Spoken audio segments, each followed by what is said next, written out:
Episode 32. Bundanya Aida. Selamat membaca, pagi hari yang indah telah datang. Gadis kecil yang memiliki bola mata biru itu nampak duduk diam dengan masih memandangi sajian sarapannya yang masih belum ia sentuh. Tak seperti biasanya yang hampir selalu bersemangat saat sarapan, nampaknya tidak dengan pagi hari ini, ia seolah enggan untuk menyentuh makanannya.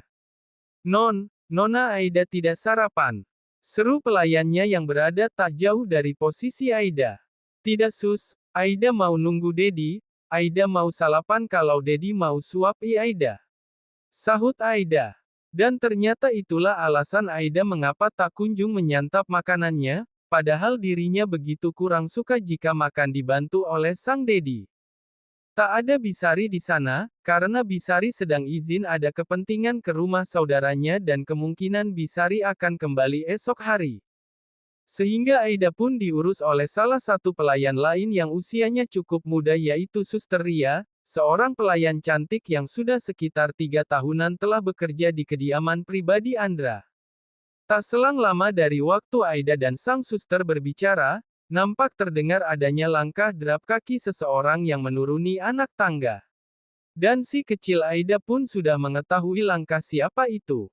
Dedi, seru Aida kala sang Dedi telah selesai menuruni anak tangga. Sayang, sarapannya belum dimakan. Sahut Andra, lalu pria berusia matang itu pun mencium kening putrinya. Belum Dedi, Aida mau disuapi dengan Dedi. Sahut Aida.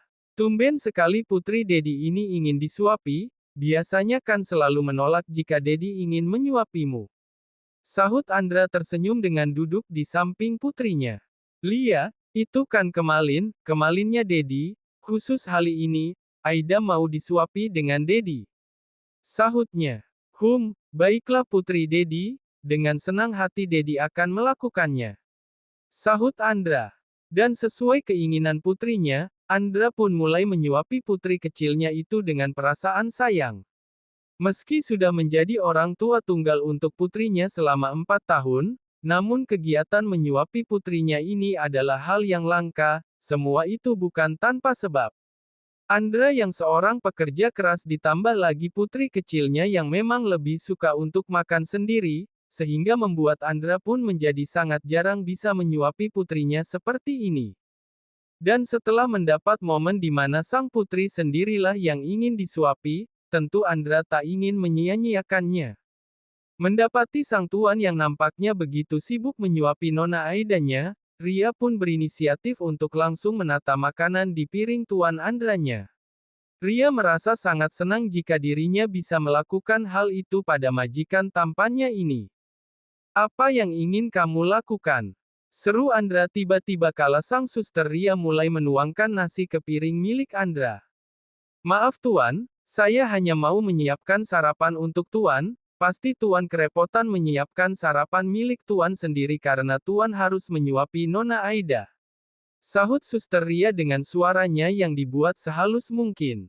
Tidak perlu, aku bisa melakukannya sendiri, lebih baik kamu kembali saja ke tempatmu dan sarapan. Sahut Andra yang menolaknya dengan halus. Baiklah tuan, kalau memang seperti itu. Sahut suster Ria, lalu ia pun pergi dari area ruang makan itu. Kini di ruangan makan itu hanya menyisakan Andra dan putrinya saja, yang ternyata begitu lahap memakan sarapannya. Dedi, ayam golengnya ditambah lagi. Pinta Aida. Baiklah sayang. Lalu Andra pun mengambil lebih banyak lagi potongan ayam gorengnya. Dengan penuh ketelatenan sang Dedi Andra menyuapi putrinya, bahkan hingga detik ini pun Andra masih belum memiliki kesempatan untuk menikmati sarapannya. Mungkin setelah sang putri selesai sarapan, barulah dirinya bisa sarapan juga. Halo, selamat pagi. Seru suara seseorang secara tiba-tiba sehingga mengusik kebersamaan Andra bersama putrinya. Sontak hal itu membuat Andra dan juga Aida langsung menoleh ke arah sumber suara. Uncle Firly. Sentak Aida. Halo, iya sayang, ini Uncle Firly. Sahut Firly dengan senyuman hangatnya. Firly pun mendekati Aida lalu mencium pucuk kepala putri dari sahabatnya itu. Aida cantik sekali, wangi lagi. Puji Firly dan duduk di kursi samping kanan di dekat Aida. Tentu Aida cantik dan sudah wangi Uncle, kan Aida sudah mandi. Sahut Aida. Oh iya, Uncle lupa, namanya juga sudah selesai mandi, pasti sudah cantik dan wangi. Sahut Firly yang membenarkan ucapan Aida. Tumben kamu pagi sudah datang. Seru Andra. Karena aku ingin bertemu dengan keponakanku yang cantik, iya kan sayang? Sahut Firly. Betul. Sahut Aida. Wah, sepertinya makanannya enak, aku mau sarapan juga.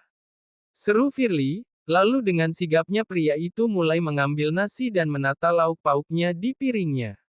Andra membiarkan saja apa yang ingin dilakukan oleh Firly, sudah bukan hal baru lagi jika Firly suka melakukan apapun di rumahnya.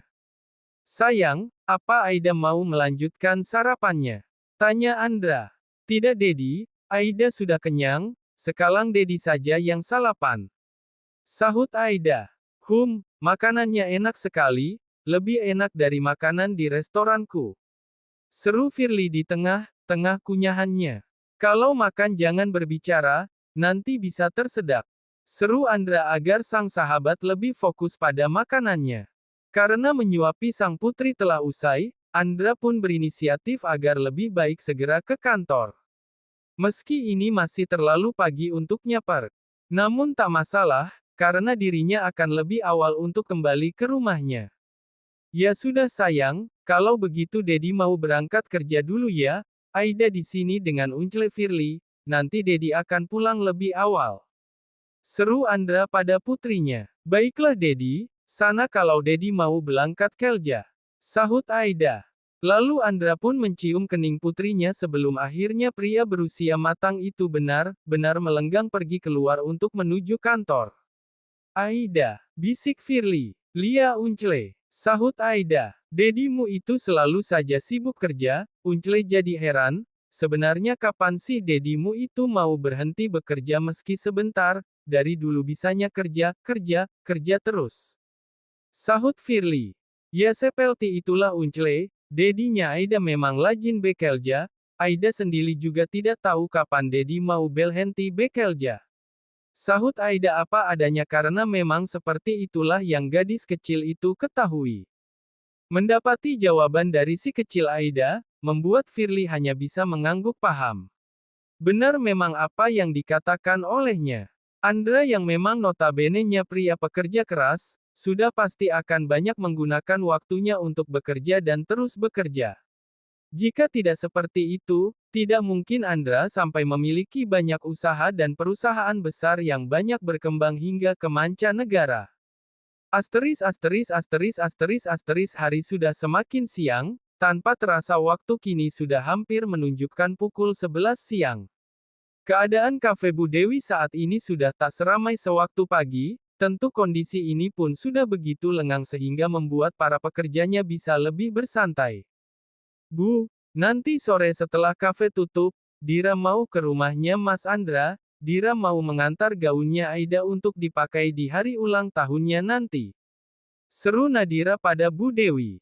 Baiklah nak, pergilah jika kamu memang ada perlu, ya hati saja saat di jalan nanti. Sahut Bu Dewi yang merasa tak keberatan. Terima kasih Bu, sahut Nadira senang. Nadira sudah benar-benar tak sabar ingin segera memberikan gaun cantik itu pada Aida. Pasti gadis kecil yang sudah dianggap putrinya itu akan sangat terlihat cantik ketika memakai gaun yang dibelikannya. Sementara di waktu yang hampir bersamaan, lebih tepatnya di kediaman pribadi Andra, si gadis kecil Aida nampak sibuk dengan beberapa mainan boneka miliknya. Dengan ditemani oleh sang Uncle Firly, gadis kecil itu sedang meninabobokan bonekanya. Aida, sampai kapan bonekamu itu ditepuk terus, tapi masih belum tidur juga bonekanya. Ujar Firly. Ya sampai bonekanya tidur Uncle. Sahut Aida. Mendengar sahutan dari Aida, membuat Firly pun hanya bisa menggeleng. Menurutnya apa yang dilakukan oleh Aida sama sekali tak masuk dalam logikanya. Bagaimana bisa ada sebuah boneka terus ditepuk agar bisa tidur, memangnya boneka itu sama dengan bayi. Mau bagaimana lagi, Mungkin memang seperti itulah dunia anak-anak, apalagi seorang anak gadis.